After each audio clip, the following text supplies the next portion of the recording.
Bueno, hola a todos. Nos alegramos mucho de que, como la semana pasada, está esto bastante lleno, la verdad. A ver si para las últimas charlas de la semana que viene también mantenemos a tanta gente. Hoy tenemos para dar las charlas a Javier y a Sergi, ¿vale? Que, bueno, nos van a dar una charla del área de física de la materia condensada, física, bueno, materia blanda, ¿vale? Ahora ya cada uno os contará su parte.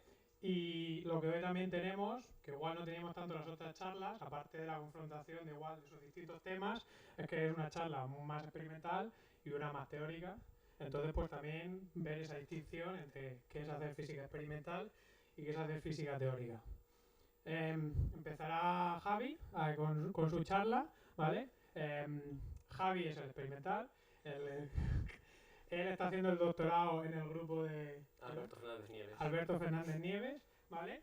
En su laboratorio tratan bastantes temas, que bueno, ahora contaré algunos de ellos para que los veáis y veáis de qué va. Y bueno, él es de Albacete, se vino aquí a estudiar y estudió aquí la ingeniería industrial y física, y también ingeniería física. tiene los 2 grados y de allí, con una FPU, si no recuerdo mal, Sí. empezó a hacer el doctorado aquí en la UB. Y bueno, pues con esa presentación te doy la palabra y puedes empezar. Vale. Hola a todo el mundo. Yo sé que otras ediciones de los Encontras, a lo mejor el principal objetivo era que los doctorandos se expusieran de una manera amena que investigaban. Pero en mi caso, bueno, yo me dedico al ámbito de la materia condensada blanda, y es un ámbito que por lo que sea, al menos en el currículum de física, no se suele explicar mucho qué es. Entonces, además, como soy experimental y normalmente la gran mayoría de las charlas son teóricas, sí. Uh, Mi idea es daros una imagen de qué es la materia blanda condensada, desde el punto de vista de una persona experimental, de qué es lo que hay en la realidad, qué es lo que somos, dar luego un poco de por qué hacemos experimentos, qué es lo importante de hacer experimentos, y ya por último cosas que se hacen en la facultad. No solo lo que hago yo, sino lo que hace más gente dentro de este ámbito. Entonces, claro, lo primero, ¿qué es la materia condensada blanda? Materia condensada, supongo que habéis oído alguna vez hablar, pero básicamente lo que pasa es que se centra en sólidos y líquidos. La parte interesante viene en la palabra blanda, que es cuando se refiere a cosas que son fácilmente deformables con pequeños esfuerzos o con pequeños aportes de energía. Y estos aportes de energía pueden venir de muchas fuentes. Puede ser, por ejemplo, energía mecánica, de una manera de una deformación. Puede ser energía térmica, cambiando la temperatura cambiamos la energía interna y cómo se mueven internamente las cosas. O incluso puede ser con campos eléctricos o campos magnéticos. Distintos tipos de aportaciones. Pero la cuestión es que una pequeña aportación de cualquier tipo de energía cambia de una forma importante el sistema. Al contrario de los sólidos que suelen pensar como los metales, la madera, cualquier cosa que es más rígida, que una pequeña aportación, cuando digo pequeña siempre en física hay que matizar, del orden de la energía de las fluctuaciones térmicas, no les hace nada, no cambia realmente de manera significativa. Entonces, este es un campo que aunque la definición es muy general, es muy nuevo. Es un campo que se popularizó hace unos 30 años, empezó a hacer un boom, cuando De Gens, uno de los que se consideran padres fundadores, y cuando uno está en el campo no para de salir su nombre de vez en cuando, ganó el premio Nobel por poder extender teorías de materia condensada clásica a este tipo de materia, pero es bastante sorprendente que tenga solo 30 años de historia cuando no utiliza, es decir, la cuántica es negligible, la realidad es negligible, es decir, la relatividad. Y al final lo único que necesitas es física clásica, que física clásica es casi el primer tipo de física que estudiamos y que tenemos. Claro, la cuestión es también otra cosa sorprendente es, tiene 30 años de historia, pero es un tipo de materia a la que estamos acostumbrados diariamente, de la que normalmente no nos sorprendemos de cómo funciona, porque la vivimos en nuestro día a día. Y hay muchos ejemplos, la pasta de dientes, mayonesa o alioli, helado, gelatina, la leche, pinturas, plastilina, incluso las gomas como la de los neumáticos, y una televisión, ¿por qué no? La televisión también es materia blanda. Y por último, lo menos importante, los seres vivos. Realmente pensar que nosotros estamos hechos de huesos. Es decir, eso es nuestro armazón, pero sobre los huesos todas las células están compuestas por fluidos complejos, por fibramentos, por filamentos que interaccionan. Y todo esto, que realmente es fácilmente formable y tiene unas interacciones muy relevantes, también es materia blanda, en este caso, y entra dentro. Es decir, realmente es un campo muy amplio, que estudia una gran cantidad de sistemas que pueden ser extremadamente diferentes entre ellos. Y algunos de ellos son estos. Es decir, tenemos fluidos complejos, geles, sistemas coloidales, ahora explicaré algunos de ellos, espumas, materia granular, cristales líquidos, materia activa, cosas que en principio parecen que pueden ser cosas muy diferentes. Y voy a empezar por una cosa que son los fluidos complejos, que como puede ser la pasta de dientes, la mayonesa o la pintura. Y normalmente cuando estudiamos en el instituto nos explican, bueno, tenemos los sólidos y tenemos los líquidos. Los sólidos generalmente, si yo lo intento deformar, pues se deforma un poco, pero cuando dejo de hacer fuerza vuelve a su forma. Es decir, un material sencillo. Y un fluido, a la mínima que yo aprieto una fuerza, se deforma continuamente. Es decir, no para hasta que yo no dejo de hacer la fuerza. Pero realmente, cuando trabajamos en cosas de la vida, cuando intentamos hacer industria con algunas cosas, lo que nos interesa es mezclar líquidos con partículas, con algún tipo de materia, y entonces empiezan a haber interacciones entre ellas que hacen que el comportamiento deje de ser tan blanco-negro, tan o sólido o líquido, si realmente son los materiales viscoelásticos. Entonces, en un experimento que a lo mejor ya habéis visto, es el experimento que se hace con una solución de maicena, que maicena es harina de maíz, simplemente una solución en agua, y aquí en el primer vídeo, si se reproduce, vale, pues básicamente puede meter el palo en el líquido simplemente lentamente, como si fuera un fluido normal. Puede que sea más viscoso, menos viscoso, como la miel, pero sin embargo, si él intenta andar por la piscina, le aumenta el esfuerzo. Realmente este material se puede entender porque tú disuelves la harina de maíz en el agua, tienes un montón de granos que interactúan entre ellos. Si tú simplemente intentas deformarlo, pero de una manera lenta, los granos se acaban adaptando a la forma y deformando sin problemas. Pero si intentas empujarlos de golpe, chocan entre ellos y no te dejan. Es como si a la salida de un concierto tienes un montón de gente y tienen que salir por una puerta pequeña. Si tú les das tiempo, saldrán todos. Pero intenta empujarlos, que no vas a poder hacer que pasen. Y te enfrentarás más con algo que se comporta como un sólido. Y eso es lo que se llama materiales viscoelásticos. Visco de la viscosidad de un fluido ideal, elástico del sólido. También hay materiales como esta goma, bueno, es una material polimérico, pero que puede parecer un sólido, bota, pero luego puedo ir deformándolo continuamente y hasta que se acaba. Es decir, esto simplemente adapta la forma que yo le quiero dar. Y luego no solo también eso, sino que si en vez de hacerlo lento intento deformar rápido, no sé si se oye, pero se rompe, como lo hubiera hecho un sólido. Y realmente aquí en este material, lo más interesante es que depende de lo rápido que quiera yo deformar, el material se comportará de una manera u otra.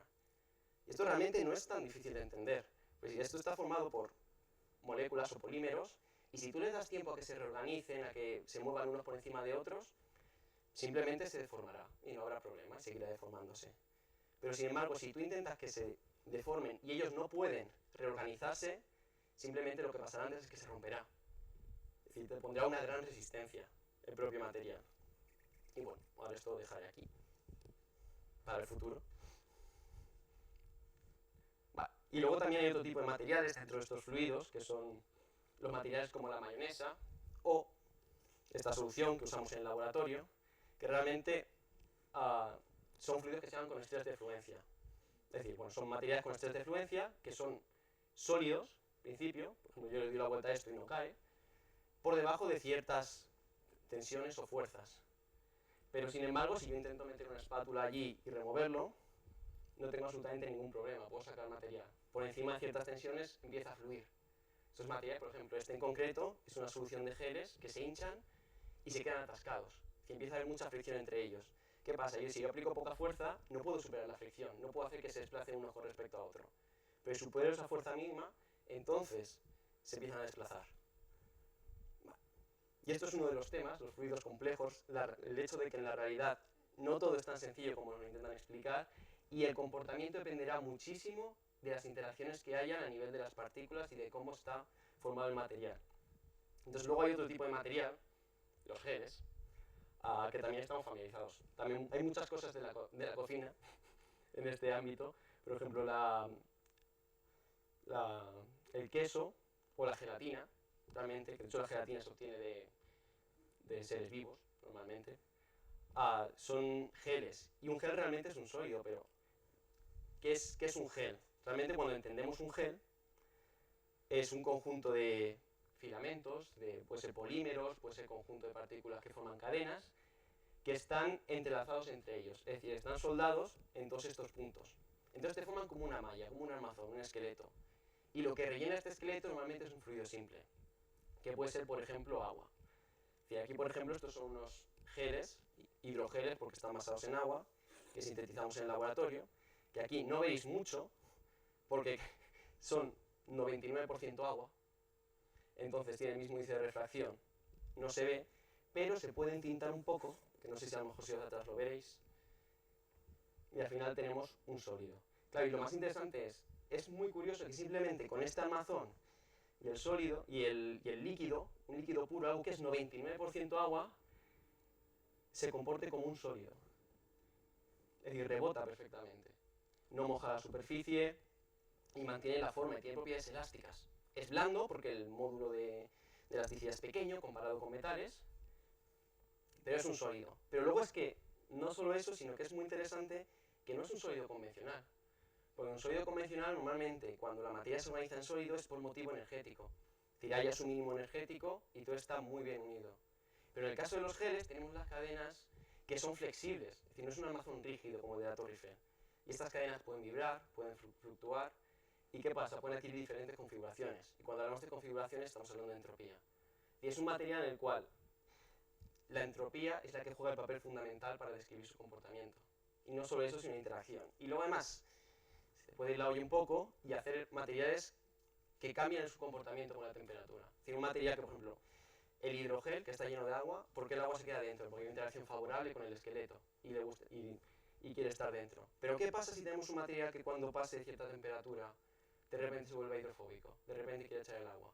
Pues tenemos lo que se llama un gel responsivo, es decir, un gel que cambia su estado en función de las condiciones externas. En este caso sería temperatura, pues este es un gel, también se utiliza en el laboratorio, que yo voy subiendo la temperatura, subo la temperatura y se encoge.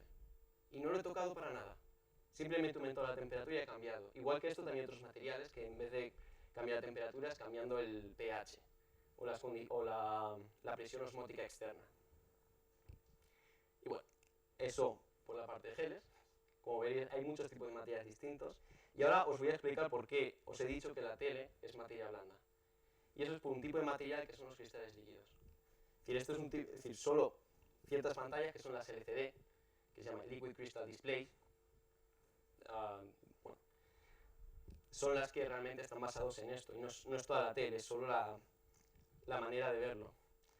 Y igualmente pasa lo mismo. Normalmente cuando nos explican la materia, nos dicen, vale, hay tres estados de la materia, sólido, líquido, gas, o ya te puedes volver más exótico y decir está en plasma, y algún otro. Pero realmente, entre sólidos perfectos y líquidos, hay muchas otras fases de la materia, que son los cristales líquidos, mesofases. Y cómo se entienden es, en el cristal perfecto, yo normalmente tengo mis constituyentes perfectamente ordenados en una red, cada uno está en una posición, bien definida, bien ordenada, bien relacionada, y no se mueve de allí. Un líquido te lo puedes imaginar al revés, como un patio del colegio. Al final los niños están por ahí danzando, dando vueltas, y uno que empezó aquí acaba en el otro lado. Y las cosas pueden desplazarse con respecto a los vecinos. Pero ¿qué pasa, por ejemplo, si en lugar de tener partículas esféricas, tengo partículas alargadas? Pues podemos tener un cristal líquido, y en este caso, en la que se llama enemático, es muy ejemplificante porque tenemos el desorden que tenemos en el líquido en el sentido de posición, es decir, cada molécula va danzando por allí como quiere, pero las moléculas son anisotrópicas, son como barras, son alargadas, existe una dirección preferencial. Y no solo eso, sino que se tienden todas a alinear en la misma. Es decir, las moléculas pueden desplazarse unas sobre otras, lo cual le da el carácter de líquido, pero están alineadas, hay un orden en cuanto a la orientación. Y como yo soy experimental, y al final si no lo veo no lo creo, este es un cristal líquido, es uno de los clásicos que se usa, 5CB, y aquí podéis ver que perfectamente fluye, como un líquido normal. Entonces, ¿qué pasa si lo caliento? Si lo caliento, me pasa de este color blanquecino, turbio, de repente se vuelve completamente transparente. Y lo que ha pasado es que he cambiado de fase. He pasado de una fase en la que tenía el cristal líquido que se ha definido, con todas las moléculas alineadas más o menos en la misma dirección, a una fase en la que le he dado tanta energía que dejan de querer estar alineadas y tengo un líquido. Pero sin embargo las dos fases son líquidas. Y realmente es la gracia. Luego, ¿dónde viene la gracia también? viene la gracia de que al estar alineados, las propiedades en una dirección es distinta que en las otras. Por ejemplo, una propiedad puede ser la movilidad electrónica. ¿Y qué viene a ver los electrones con esto? Con la interacción con la luz. Realmente, el índice de refracción tiene que ver mucho con la movilidad de los electrones. Y si tienes un material anisotrópico, interaccionará con la luz según en qué dirección vibre el campo eléctrico, de una manera u otra. Entonces tendrás un material que es birrefringente. Es decir, si tú le pones luz polarizada, interaccionará con ella y te cambiará la polarización. Y eso que se ve en esta imagen. Esto realmente son un montón de gotas de este material que están puestos entre dos cristales de vidrio en el microscopio, y la parte que es negra es la parte que no cambia la polarización de la luz. En la parte que está hecho el material podéis ver cómo se ven estos colores, bueno, sobre todo este cambio de intensidad. El cambio de intensidad lo único que te dice es, según la posición, hay distintas orientaciones. Porque al final la orientación es lo que te determinará cómo interactúa con la luz, y para una misma polarización te cambiará la intensidad y el patrón que obtienes. Y realmente esto, junto con otra propiedad, es lo que le dio una gran utilidad y un gran boom a este tipo de materiales.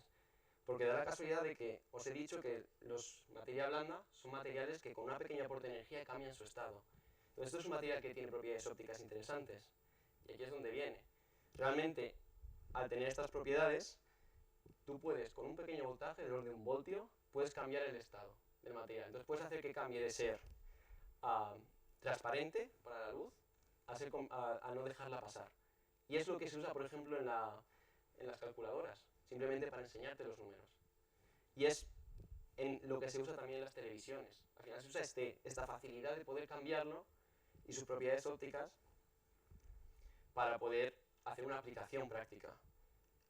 Y bueno, luego hay investigación, por ejemplo, en temas de hologramas, de cómo modificar la luz con estos cristales líquidos para guardar una imagen y reproducirla. O alguna patente de esta puerta, que esta puerta al final es una puerta que puede tener dos estados, o es transparente o es translúcida.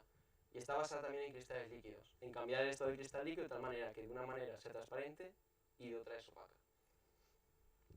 Vale. Luego hay muchas más, entonces ahora voy a introducir algunas brevemente, que es la materia granular, que a veces pueden pensar cómo es, porque es blanda y también estamos acostumbrados, por ejemplo, lentejas, arroz, cualquier gránulo, y a nivel de industrial se usa muchísimo. Por ejemplo, estos son silos, que es donde se guardan normalmente el grano, materiales granulares. De hecho, hay un experimento tradicional de hace 100 años, que lo hizo un ingeniero, que consiste en medir cuánto peso soporta la base conforme voy llenando el silo. Y el descubrimiento muy interesante es, conforme voy echando más masa, va subiendo la masa en la misma proporción. Pero llega un punto en que cuando echo más masa, el suelo no soporta más fuerza. Es decir, simplemente se satura la fuerza que tiene que soportar el suelo y yo puedo seguir echando masa. Al final son las paredes las que soportan el resto. Y es interesante. Y luego hay otro tipo de materia que está relacionada con los seres vivos, que es la materia activa. Y esta materia es muy interesante en el sentido de que está fuera del equilibrio. Es decir, los constituyentes, los elementos, consumen energía para hacer lo que quieren. Y tienes unas interacciones dadas.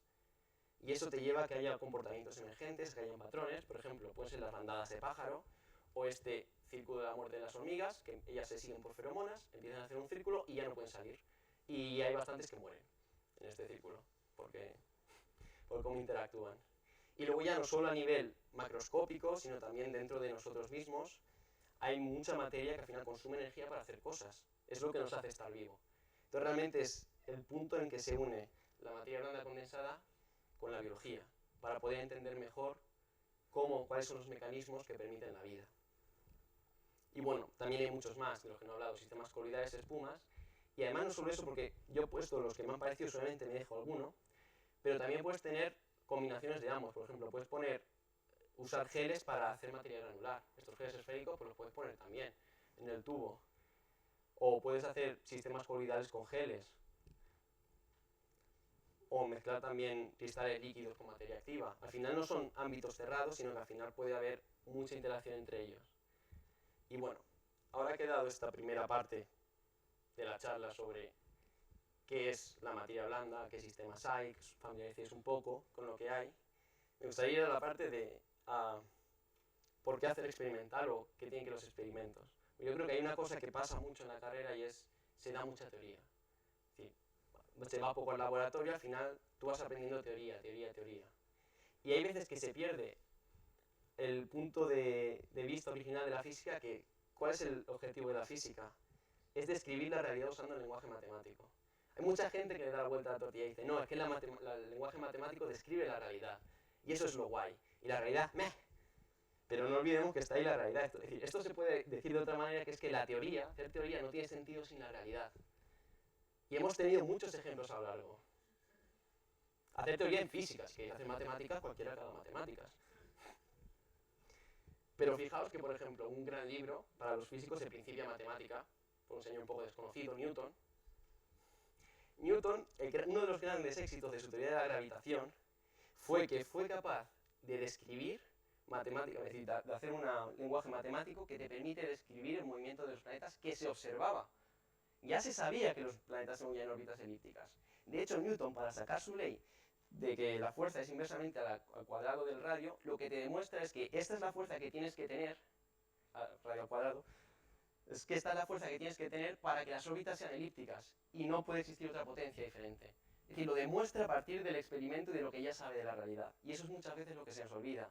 Y lo mismo pasa con otros campos. La cuántica, ¿por qué surge? Porque hay cosas que no cuadran con la teoría. Hay experimentos que no nos cuadran.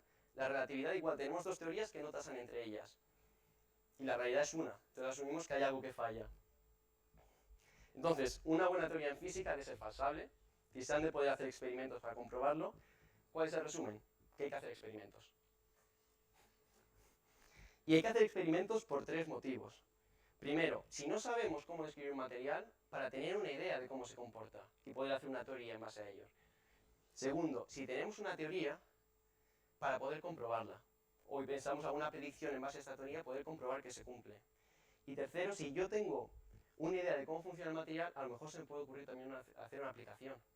De esto puede valer para algo. Y entonces puedo hacer experimentos. Y bueno, al final cuando uno piensa en el trabajo en el laboratorio, muchas veces se imagina esto, la gente muy feliz, todo muy ordenado.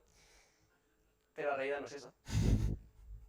La realidad es que a veces el laboratorio es un caos. Tienes un montón, vas probando cosas. Y lo que ocurre es que, bueno, la teoría es muy bonita en el sentido de, yo tengo mi teoría, tengo mis axiomas, tengo mis cosas, y ahí está todo. Es decir, no hay nada fuera de esto. Si hay algún error que hago yo en el razonamiento, está en el papel. Y lo tengo que ver. La realidad no es así. En la realidad hay muchas cosas externas a lo que tú haces. Tú quieres observar una propiedad, pero bueno, tienes todo el ambiente, tienes la humedad, tienes no sé qué. Y realmente conseguir medir lo que quieres es algo realmente complicado. Es decir, al final muchas cosas pueden salir mal. Desde estoy replicando un procedimiento experimental que no me sale. Porque a lo mejor la humedad es distinta. Pero no se dieron cuenta en el otro sitio de la importancia de la humedad. Lo que ha pasado a un compañero en el laboratorio, está intentando medir una muestra con un aparato óptico, y dice, es que no me funciona, es decir, no consigo tener resultados, y es porque la alineación que vale por unos experimentos, para lo que él quiere, no es suficientemente buena. Y no solo eso, también a veces, quiero medir esto, o quiero medir esto y no sé cómo medirlo. Es decir, tú tienes tus aparatos que puedes comprar comerciales, pero no te permiten ver lo que quieres ver. Y luego al final también de pelearte con el aparato de, vale, tú me estás dando una medida. ¿Es esta medida real? ¿Significa algo? Al final hay muchas cosas que pueden salir mal, y realmente yo describía el trabajo de laboratorio como simplemente solucionar problemas constantemente hasta que arreglas la realidad de un modo en el que solo ves lo importante y algún teórico te puede cuadrar la información. Bueno, y también uno en el campo de la materia condensada blanda, a veces hay que hacer muchos apaños caseros. Entonces, por ejemplo, estas son algunas cosas de las que he ido yo teniendo que hacer durante mi doctorado, que es, quería imprimir con un plástico que me daba problemas en 3D, entonces hice una cámara de calor casera, de temperatura casera, con una caja y 2 secadores de pelo, y un termómetro pegado, y funcionó sorprendentemente. O, quiero coger un gel para verlo en 3 dimensiones, y dice, bueno, pues compro este tarro del bazar, normal, me imprimo unas piezas en 3D, empiezo a jugar con arcilla que se seca, porque no está nunca de más, e intento que funcione, hacer mi setup casero de medir. O los geles que os he enseñado los hice con este setup casero, que al final es un tarro de los chinos, que tiene un grifo, que también es de estos tarros de sangría que compras, pues quitado, le he cortado, hice un agujero, lo puse, corté la tapa, le pegué un tubo de metacrilato con pegamento de fontanero, y luego le empecé a inyectar agua, es decir, lo lleno de agua hasta aquí, de aceite, e inyecto la solución, entonces van cayendo gotas. Y lo que puedo hacer es, mientras caen las gotas, las polimerizo.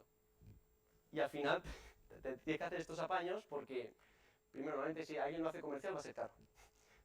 Va a tardar. Entonces a veces si consigues tú hacerlo así, hay veces que te das cuenta de, ostras, si funciona, qué guay. Luego cuando no funciona ya es otra historia. Pero... Y bueno, ya por último, solo quiero decir de qué trabajo experimental se hace en la facultad. Entro aquí, bueno, este es el grupo en el que estoy, Soft Condensed Matter Laboratory. Y una de las cosas que hacemos es, trabajamos con geles, como te he enseñado, y es estudiar las propiedades mecánicas. Y claro, también a veces va bien para desahogarse, porque uno dice, vale, voy a medir las propiedades mecánicas, pues voy a medir la fuerza con la deformación. Entonces uno va a medir, es decir, uno baja en el aparato la placa plana, va midiendo, no sé qué, y te desahogas un poco y explota. O también puedes hacer estos mismos geles, pero con formas. Por ejemplo, esta es una forma de un toro, esta es una forma de una S, y esto es el gel responsivo que os he hablado antes, el que a partir de una temperatura se deshincha. Y lo que es interesante es, vale, el deshinchado mantiene la forma si lo hago suficientemente lento, pero si de repente lo hago muy rápido, lo que se hace es se me crea una corteza, se me hace una transición de primer orden a volumen constante dentro y se me deforma el gel. Y la deformación dependerá de la geometría y de la curvatura de la forma. Entonces, este toro se deforma en forma de Pringle, en primer orden. Entonces, por ejemplo, intentar explorar esto más experimentalmente, porque hay una teoría hecha, pero luego hacer los experimentos es otra historia. También se trabaja con materiales granulares, crédito a Ramón Planet, ahí al fondo. Básicamente el efecto Janssen, es decir, el efecto Janssen que os he dicho, que cada vez conforme voy añadiendo masa a un silo o a un tubo, llega un punto en el que se satura, pues si el tubo es suficientemente pequeño, hay un momento antes de que se sature que pasa al revés, que la base soporta más masa que la que tú le has hecho encima. Es decir, que el material está empujando a las paredes hacia arriba, las paredes empujan al material hacia abajo. O una cosa que quiere montar, que es una cosa que él hizo ya, que es material granular y estudiar, por ejemplo, cuál es la velocidad del sonido debido a estas interacciones de partículas, que al final tú ves que el contacto entre partículas son unas cuantas otras partículas. Entonces, no se ve muy bien, pero realmente lo que está haciendo es aplicando un golpe y se ve cómo se transmiten las fuerzas de unos granos a otros y por dónde. Luego, en otro laboratorio, el de Jordi Ignés, el SOC and SAM, ahí trabajan con un material que es Active Matter, que es materia activa, y al final estos son proteínas del citoesqueleto que se organizan entre ellos y además hay unos motores moleculares que las mueven entre ellas. Entonces es un cristal líquido porque está orientado, pero además, si se reproduce, no para de cambiar constantemente. Y luego puedes hacer más cosas con él. ¿Qué pasa si lo confino en un anillo? ¿O qué pasa si cojo y me creo una matriz de hidrogel para poder estudiar las fuerzas que se ejercen internamente a través de la deformación de este gel?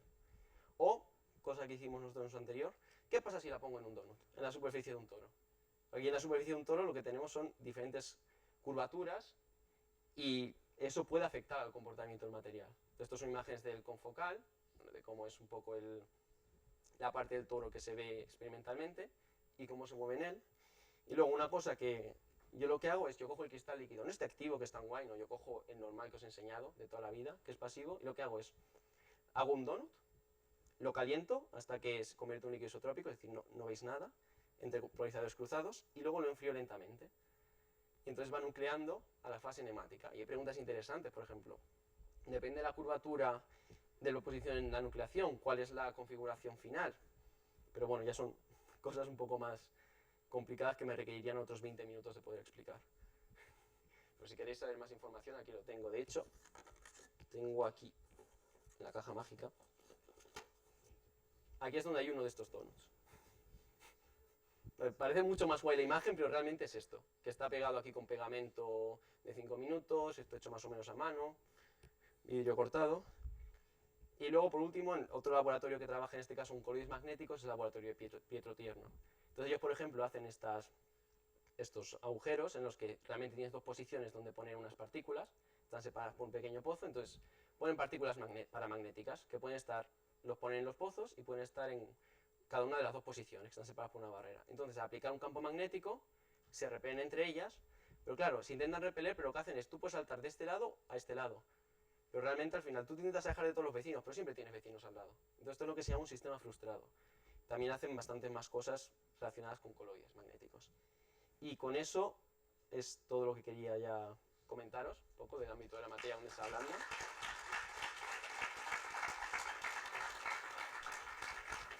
Muchas gracias, Javi, por esta presentación en la que nos has enseñado tantos tipos de materiales distintos y como bien has dicho, muchos muy interesantes para cosas de tecnología y para todo tipo en industria, en todo tipo de aplicaciones. Si alguien tiene una pregunta rápida, podemos hacer una pregunta rápida ahora y si no, luego haremos una sesión de preguntas combinadas entre los dos ponentes. Entonces, pues si hay alguna pregunta rápida, pues adelante. En principio reservada a los estudiantes de grado.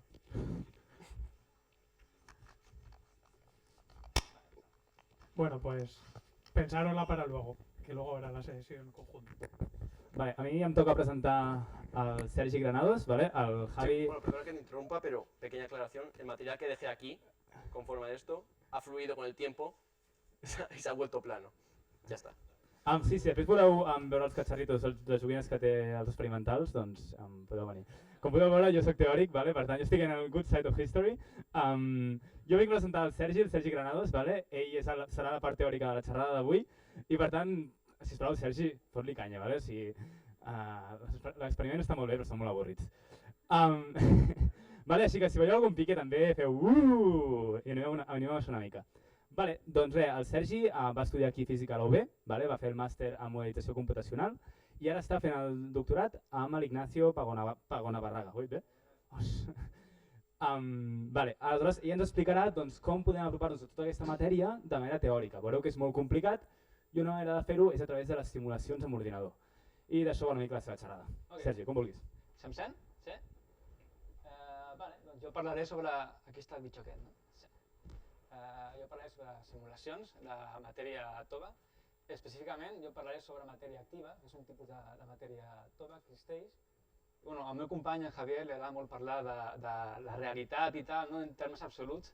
A mi em dona més la sensació que és una espècie d'agent Smith, no? Tractant de convèncer-nos que vivim al món real. I jo avui us donaré arguments de que el món en realitat no és ni teòric ni experimental, el món és una simulació. I tot es pot entendre bàsicament en termes de simulacions i de coses bastant senzilles, principis bastant senzills que anirem veient al llarg de la presentació. Llavors, m'encanten les transicions cutres.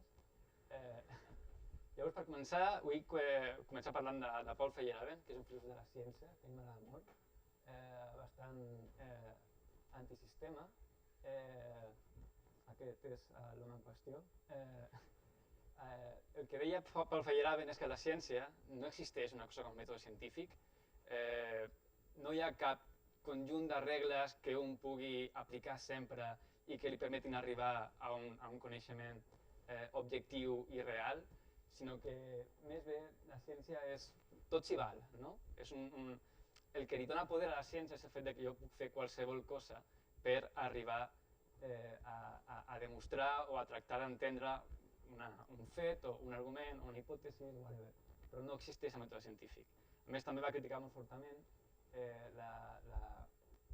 les matemàtiques com a criteri objectiu, perquè ell deia que les matemàtiques són exactes però defineixen un criteri del que es pot observar i tot el que està fora d'això roman invisible, no es pot veure. Això del soft matter és molt interessant perquè és un camp que és molt ampli, hi ha molts conceptes molt diferents i no hi ha una forma de procedir determinada. Òbviament li van donar molta canya en el seu dia per això i molta de la gent que li va fotre molta canya és graciós perquè al final li deien no, és que no tens raó, no sé què, ets un pesat, deixar-se tranquil·la, però aquesta gent després molts cops creia fermament que existia un principi inalterable de la matèria, que es podia conèixer racionalment i que era immutable i etern, bla bla bla, i al final quan penses sobre això 5 minuts doncs t'adones que és el mateix racionalisme ranci de fa 300 anys, 400 anys de Descartes i tal, Spinoza, i crec que ja és una mica hora de passar pàgina. I associat a aquest argument hi ha molta gent que diu si Déu existeix ha de ser matemàtic, no sé què. Jo crec que si Déu existeix no és matemàtic, si això és una mentida absoluta, i si és matemàtic és un matemàtic bastant lamentable, perquè al final literalment el tercer problema més fàcil en el qual podem pensar, que és el problema de tres cossos, no té solució analítica. Quina merda de matemàtica és aquest? Això no té cap tipus de sentit. Si Déu existeix ha de ser similar a aquest ésser un senyor o senyora o un ésser no binari que està tot el dia programant, fent codi i menjant tacos o nachos amb queso o guacamole.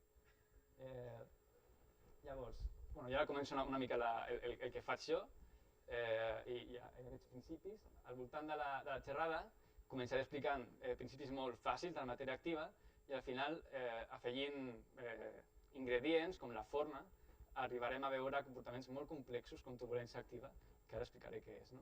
Però per començar, què és la matèria activa? La matèria activa és qualsevol tipus de matèria que és capaç d'agafar energia del medi o a l'interior seu i transformar-la en ja sigui moviment o ja sigui una deformació. Tot això és matèria activa. Un exemple molt típic és una cèl·lula del cos humà, com aquesta d'aquí, que simplement en posar-la en aquesta constricció es mou d'un costat a l'altre de manera autònoma, sense que hagis de fer res. Aquesta matèria està molt fora de l'equilibri, la qual cosa vol dir que les coses a les quals estem acostumats a la termo de l'equilibri no són vàlides. Llavors podem veure coses tan estranyes com ordenació espontània d'un sistema que en principi no hauria d'estar ordenat. Hi ha molts tipus de sistemes de matèria activa, molts són vius, altres no. Aquests són bacteris, que estan vius. Això és un banc de peixos, que també estan vius, però també hi ha bancs d'ocells que obeeixen lleis de la matèria activa. O partícules que es mouen en una direcció per si soles, autònomament, també són partícules de matèria activa. Llavors, ara presentaré l'únic model que presentaré a la presentació, que és el model de dinàmica browniana. És un model molt senzill, encara no tenim activitat, no és matèria activa això. És un model on bàsicament, típicament s'aplica a escales petites, de l'ordre de micròmetres, i llavors tenim que en aquestes escales la inèrcia típicament és negligible, perquè els fluids són molt viscosos. Això és important, significa que bàsicament l'única forma amb la qual jo puc produir moviment a una partícula és aplicant una força. Si jo aplico una força, la partícula es mou, si jo deixo d'aplicar una força, es queda quieta. No puc transmetre inèrcia a la partícula, no podem jugar a tenis o a futbol en aquest tipus de sistemes sobresmorteïts. Llavors, això és bàsicament l'equació de Newton, sense inèrcia, això és molt petit. Llavors tenim una força viscosa degut a la hidrodinàmica, tenim una força conservativa, que pot ser la gravetat, interaccions per evitar overlap de partícules perquè no xoquin o perquè xoquin, i un terme aleatori que és conseqüència de la temperatura del fluid, que té partícules més petites que estan xocant contra la més gran i fa que es moguin aleatòriament. Tenim aquest tipus de trajectòries aleatòries que es proven l'espai de forma difusiva. Llavors, l'exemple més famós és l'exemple de les partícules de pol·len a l'aigua, que es mouen d'aquesta manera, no estan vives, simplement les fluctuacions tèrmiques del banc tèrmic, de l'aerodinàmica, produeix aquest moviment. Això és una simulació... Això és una simulació que he fet fa una setmana per als encontres. Aquestes partícules vermelles estan fixes, no es poden moure, mentre que les altres estan fluctuant. Aquestes d'aquí, veiem que hi ha com huecos, que veurem que degut al moviment aleatori al final s'acaben emprenant. Això podria ser un concert de la Van Gogh, la gent que està de vermell serien els que no estan borratxos, són els fans de veritat, i la resta són la gent que sí que està una mica més tajat i més passats. I el que veiem és que el sistema es va oscil·lant, les partícules es mouen de forma aleatòria. No sé si ho heu sentit, però a Islàndia, aparentment, la Loja Van Gogh aquest any està al número 26 dels àlbums més escoltats d'aquest any. Si fa falta més proves que el món és una simulació, jo crec que no, però bueno, jo crec que has perdut el viatge, Javier.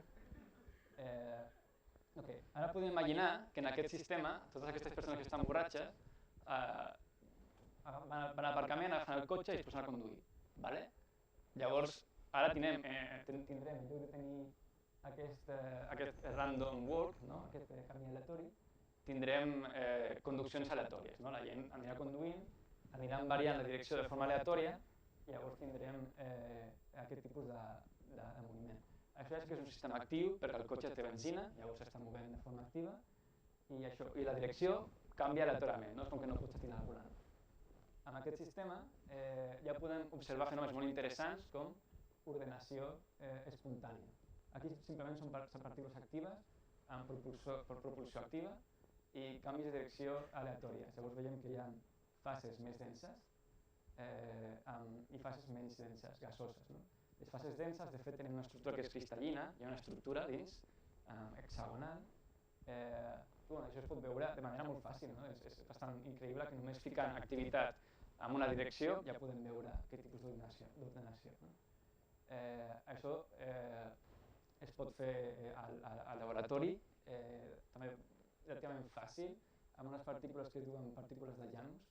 Janus és un déu romà que té dues cares, i aquestes partícules també tenen dues cares, una cara que pot reaccionar amb la llum o amb una reacció que estigui degut a un component que estigui al fluid. Llavors, una meitat reacciona i l'altra no. Això produeix propulsió i llavors, de manera espontània, veiem que quan apliquem la llum, per exemple, hi ha clústers més densos i hi ha una fase més gasosa, no? Les partícules van de forma aleatòria per allà. El motiu pel qual passa això físicament és molt fàcil. Les partícules s'atasquen entre elles, igual que quan aquesta increïble sortir del concert de Van Gogh, llavors no poden trobar la forma de sortir, no? I s'acaben acumulant en aquestes fases més denses. A la matèria activa, una cosa molt important i també molt interessant és que molts cops no hi ha acció-reacció. No? El cas més fàcil d'entendre és aquest ocell. L'ocell A està reaccionant a l'ocell B perquè l'està veient i vol evitar la col·lisió, però l'ocell B no pot veure l'ocell A i per tant no interacciona amb ell. Això és un tipus d'interacció no recíproca. Els ocells són molt fàcils de simular. Això es diu el model de Vixek, tot i que jo li dic el model de bancs de palmes fastigoses de l'àtric. I bàsicament tenim velocitats constants, no hi ha variació de velocitats, i tenim que l'angle, la direcció en el pas següent, el calculem com tracem un radi, no? I calculem la direcció promitja dels ocells que hi ha dins d'aquest radi. I aquesta és la direcció que agafem per al pas següent. No? A més, afegim un soroll amb una certa amplitud per perturbar el moviment. No? I veiem que si no hi ha soroll, al cap de poc temps tenim molts pocs flockings o bancs d'ocells que van en la mateixa direcció, pràcticament. A mesura que augmentem el soroll encara tenim més dispersió, no? Els clústers són més difusos, però la direcció és la mateixa, i ja quan tenim sorolls molt grans veiem que no hi ha cap tipus de direcció neta. No? Llavors, ara introduiré la forma, el model d'abans del Random Drive. Ara fiquem una forma. Això a física és molt fàcil de fer, amb simulacions. Simplement has d'agafar partícules i unir-les en un molla. Al final, a física, si no hi ha molles, pràcticament no hi ha res a fer. I en funció del tipus de moviment podem tenir partícules polars, si a més de direcció també tenen un sentit, o partícules apolars si hi ha dos sentits. Hi ha direcció però no hi ha sentit, perquè els dos són equivalents. Això pot donar lloc a ordres polars de partícules, si les partícules estan alineades en el mateix sentit, o ordre apolar, si les partícules no estan alineades en el mateix sentit, però sí en la mateixa direcció, que és aquest cas d'aquí. També podem tenir que hi ha ordres nemàtics de partícules apolars quan no podem diferenciar entre la direcció, però entre el sentit però tenen direcció. Llavors, els bacteris són tipus de sistemes actius on la forma és important i veiem aquest tipus de comportament als experiments amb aquest tipus de turbulència activa que es diu. Això és molt interessant perquè la turbulència és un fenomen que típicament té lloc a viscositats molt petites, molt grans, sí, molt petites, perdona. La turbulència típicament té lloc a viscositats molt petites, a escales molt grans, és una inestabilitat de l'equació de Navier-Stokes i llavors no hauria de tenir lloc a sistemes molt viscosos amb partícules molt petites. No obstant, veiem que els bacteris són capaços de produir aquest tipus de turbulència activa. I com ho fan? Bàsicament a partir de la forma. Unint aquests bacteris, aquestes esferes amb molles i canviant la thickness, el gruix de les partícules, podem veure que per cignes petites, partícules que són molt delgades. Tenim ordres polars, no? Que hi ha direccions netes, molt clares, cap a l'esquerra o cap a la dreta, però a mesura que anem augmentant el gruix dels bacteris, al final veiem coses més semblants a la turbulència. No? Aquí veiem que no hi ha clarament un ordre, una direcció, un sentit, veiem que hi ha vòrtexs oscil·lants, i llavors això, a l'experiment al final, aquest ordre polar no es veu, sempre veiem l'ordre apolar, tot que aquí no es veu una merda, però bueno, abans el vídeo ja l'heu vist, així que ja el teniu al cap una mica. Això no s'observa als experiments, és com si aquesta línia de codi estigués mutellada per un motiu que encara estem tractant d'investigar. Llavors, bueno, un pot fer diagrames en funció de l'aspect ratio i de la fracció de volum. És interessant trobar que a les simulacions tenim ordre, les partícules són polars, però trobem ordre polar i ordre polar convivint al mateix diagrama.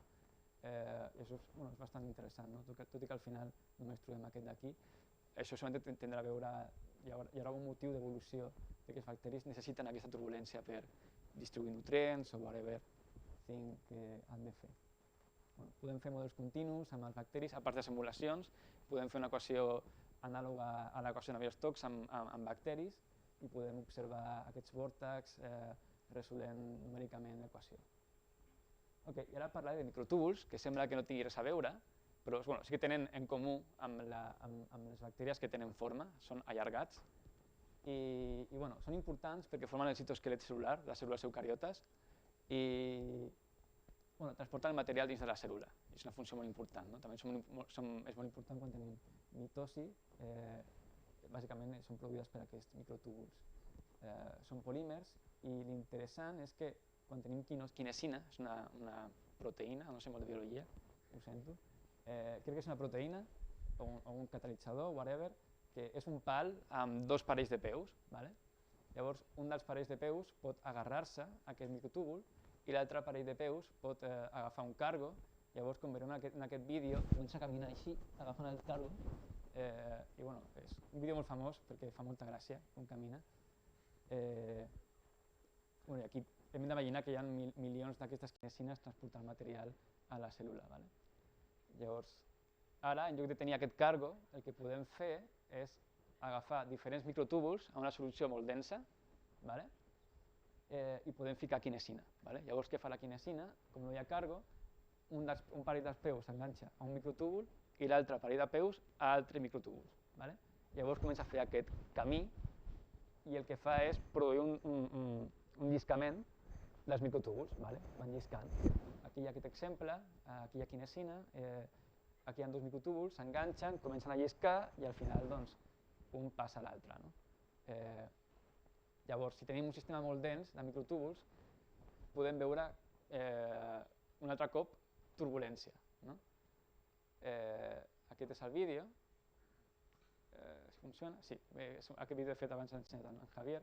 Veiem aquest tipus de turbulència i és molt interessant perquè es pot fer un model continu que predigui aquestes propietats i en aquest model hi ha unes solucions que es diuen singularitats, que també se li diuen efectes topològics, i és interessant perquè tenen càrrega i es comporten de forma similar a com es comporten les càrregues típiques de Coulomb, de Coulomb. Les càrregues oposades s'atreuen i s'anulen quan s'acaben atraient i les que són de mateix signe es repel·leixen. I a més aquesta evolució espacial dels efectes topològics té associat transport de matèria. I és interessant entendre aquesta dinàmica dels efectes, ens permet entendre com es produeix el transport a les cèl·lules. Llavors, aquest és el resum, una mica. Bàsicament hem vist com partint de matèria molt fàcil, la dinàmica browniana, afegint forma podem arribar a entendre turbulència activa, podem fins i tot entendre, tenir una mica d'idea de com funcionen els fluids cinemàtics i aquests comportaments són observables a ocells, a peixos, a bacteris, cèl·lules, tot tipus de sistemes. I amb això ja està, us deixo amb una diapositiva que vaig fer un dia una mica borratxo, tornant a casa, de festa, sobre quin signe ets en funció de quina rama de la física has estudiat. I ja està, amb això em despedeixo. Aquest és el meu mail, per si teniu preguntes. També vull dir que la soft matter està molt guai. Una cosa molt xula de la soft matter és que hi ha molta hi ha molta gent que s'hi dedica, hi ha biòlegs, hi ha enginyers, i està molt xulo anar a congressos perquè sempre acabes discutint amb gent que té punts de vista molt diferents sobre com entendre el que ells veuen o el que tu veus, no? I al final és una ciència molt enriquidora i a més tenim molts diners. Llavors, si algú vol fer un doctorat i pel que sigui no troba lloc al seu camp, aquí sempre hi ha molta pasta, només ho estic dient. I ja està. Amb això acabo. Moltes gràcies per venir. Si teniu preguntes, voleu parlar sobre la física, moment.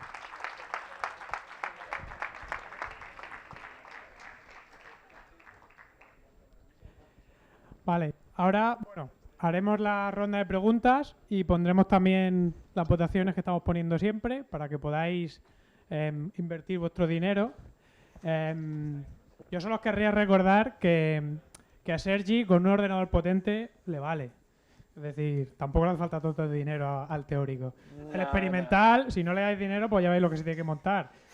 Su impresora con, ¿qué eran? Secadores de pelo. O sea, ahí se ve la diferencia entre países. Claro, hay que hacer todo como si lo hicieras en la cocina de tu casa, barato y bueno. Y en los chinos y en la ferretería. Pues hay claramente uno que necesita más dinero que otro. Vale, preguntas.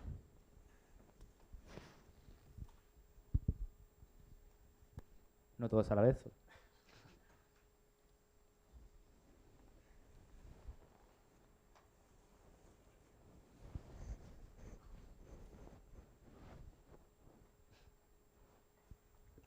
Ha quedado todo muy claro. La semana pasada el tema era mucho más complicado y tuvimos muchas más. ¿Qué está pasando aquí? O sea...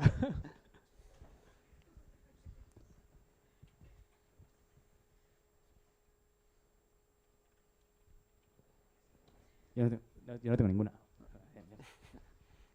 Casi que un aplauso para él.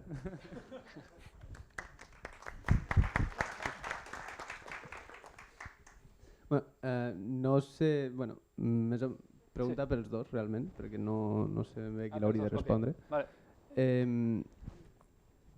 La física que utilitzeu aquí, que entenc que també es tracta molt amb sistemes complexos, no? Perquè moltes partícules i tal. Llavors, la física que apliqueu per aquests tipus de materials i tal, es podria també aplicar a la societat per entendre els comportaments humans i coses així? O no cambia molt? De hecho, bueno, sí que hay una rama de la física que está intentando entrar en la sociología, intentar explicar con leyes físicas el comportamiento humano. Y también creo, no estoy seguro, pero creo que se ha probado de que cuando las concentraciones de gente son muy altas y hay mucha gente, puedes describir el movimiento como si fuera un fluido, muchas veces, o con las leyes de los fluidos, más o menos. Entonces, creo que es un camino hacia el que intenta llegar la física, pero no es nada trivial ni fácil. Sí que hay una especie de overlap.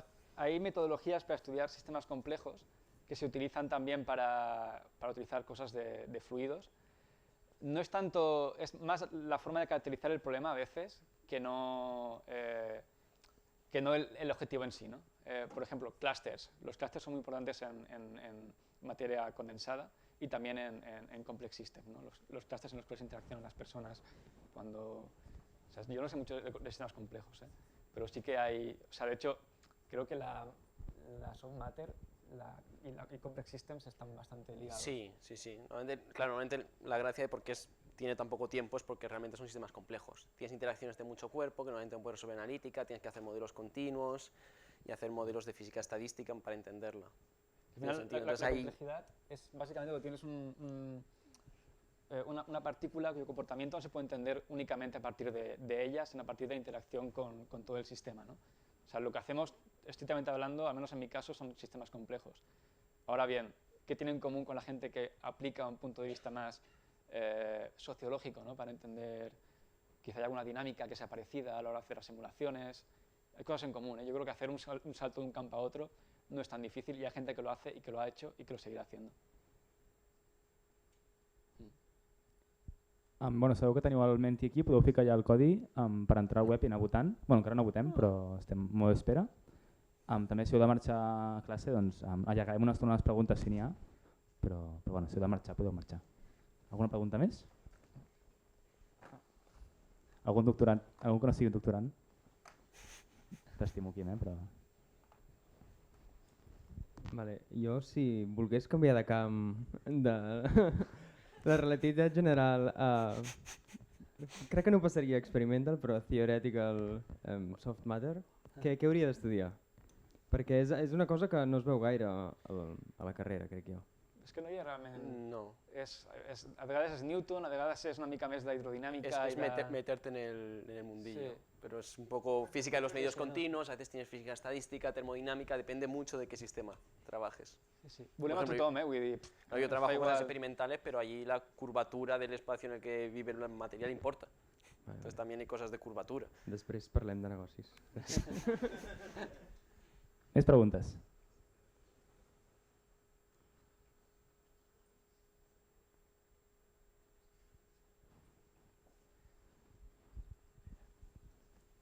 Puede seguir habiendo preguntas, ¿eh? Yo quería hacer una reflexión, a ver si los dos estáis de acuerdo con ella, que es que, bueno, muchas veces los estudiantes entran a la carrera queriendo hacer sus astrofísicas y sus cosas, que es lo que quieren hacer todos, y para empezar, ni hay sitio para todos, ni luego es tan bonito como piensan, pero mi reflexión era como, bueno, pues es verdad que está muy interesante entender cómo funciona el universo y pues todo esto que hacen los astrofísicos y otra gente, pero en verdad este trabajo que nos habéis puesto vosotros, sea experimental o sea teórico, es un trabajo mucho más ligado con cosas del día a día, con la tecnología, incluso con muchas cosas de industria, que en verdad en el fondo también tiene bastante más dinero detrás de lo que igual uno se podría pensar que tiene, porque igual no lo ve tan emocionante como el origen del universo y otras cosas, ¿no? Bueno, ¿estáis de acuerdo con esta afirmación o Bueno, no? es ¿Y cuál es depende mucho vuestro argumento? de cuáles sean tus aspiraciones. Si quieres entender el origen del universo, entender la materia con cosas que a lo mejor las observaciones son menos, pues bueno, ya tú. Pero ya hay muchas cosas muy interesantes a nivel de física y que engloban muchos campos y muchas áreas en las cosas que encontramos en el día a día, en los materiales. Muchas veces, claro, somos físicos, cuando tratamos con materiales, pues ya, eso es más química. Pero realmente hay mucha física muy interesante también en este mundo. Entonces hay que convivir con otros aspectos de la vida. ¿Qué significa entender el universo? ¿No? En plan, ¿entender el universo significa entender que es un agujero negro? Significa que Para tienes un ellos modelo y sí. te cuadra. O sea, Para ellos sí. es una parte, ¿no? Al final, entender el universo, las bacterias también están en este universo, ¿no? Y de hecho, una bacteria te puede matar y un agujero negro no, ¿sabes? En plan, depende de cuál sea tu interés, ¿no? En plan, sí que es verdad que hay muchas grandes preguntas en la astrofísica, cosmología y todo eso, pero también las hay en este campo, ¿no? Y eso, y lo guay de este campo, como ya he dicho antes, es que es un campo con muchas interacciones entre diferentes disciplinas. Y eso yo creo que es algo muy chulo, ¿no? Que no se ve en muchas ramas de la física, donde cada uno está encerrado en su lenguaje, ¿no? Y es imposible comunicarte con esa persona, ¿no? Al final aquí estás obligado a... Yo te tengo que explicar lo que haga un biólogo y me tiene que entender, ¿no? Porque él tiene que hacer sus experimentos o lo que sea que tenga que hacer, ¿no? Whatever. Lidiar con los bugs de la vida. Bueno, pues, alguna pregunta més? Si no, passarem a les votacions mentrestant. Vale? Un aplaudiment molt fort per tots, també, que s'han merescut. Aquí hay una pregunta por allá. Ah, mira, molt bé. Doncs. Una pregunta. Bueno, última o no.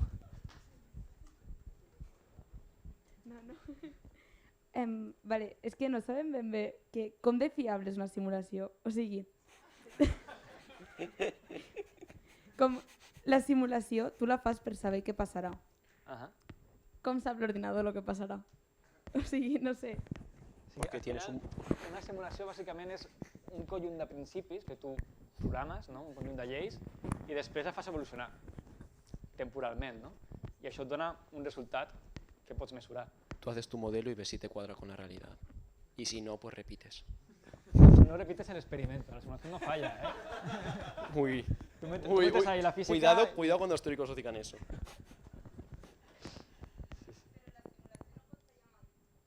Què vol dir fallar?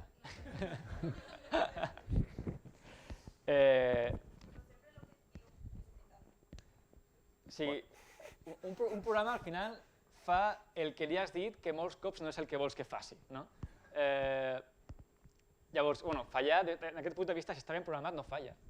Fa el que tu li has dit que faci, no? Si tu has programat l'equació de Navier-Stokes, doncs et soluciona l'equació de Navier-Stokes i et dona el resultat exacte d'aquesta equació.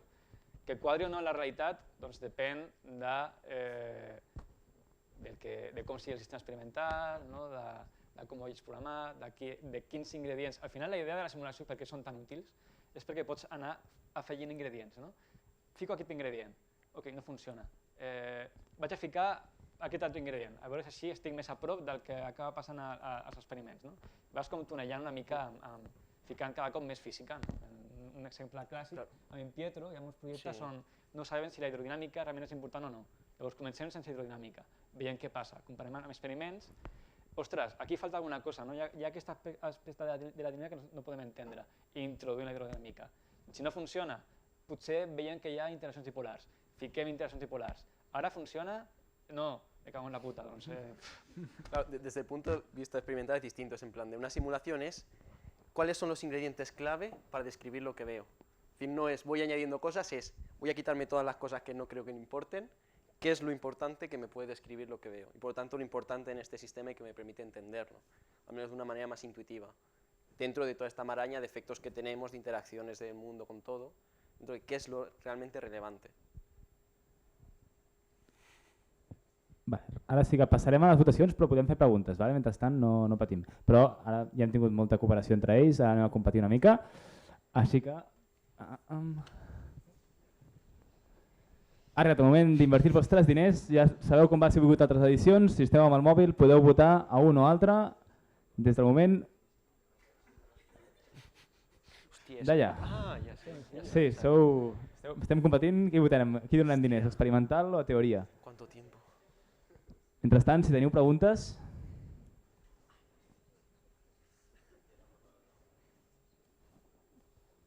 Qui es podrà comprar un ordinador nou? Qui es podrà... No haver d'anar a la ferreteria? Yo con ir a la ferretería estoy contento. Está clarísimo, ¿eh? Está clarísimo. Quan la CUP va fer aquesta votació, no? Sobre si seguien o no el procés, i va sortir 3.000 a 3.000. Hòstia. Mentrestant, recordar-vos que la setmana que ve farem l'últim dels encontres d'aquest mes, d'acord? El farem sobre astronomia, ara ho ensenyarem. Es xerraran l'Òscar que està per aquí i la Mar i ho farem des de l'astronomia de dos vessants molt diferents. També garantitzem que hi haurà molt pique i molt roast com hi ha hagut avui entre vosaltres dos. Estic molt content que hi hagi hagut una mica de pique. Alguna última pregunta? 50-50. Doncs crec que això podem considerar-ho un empat sobre errors estadístics. No, sí. Bueno, una enhorabona molt gran i un aplaudiment molt gran per als dos ponents d'avui.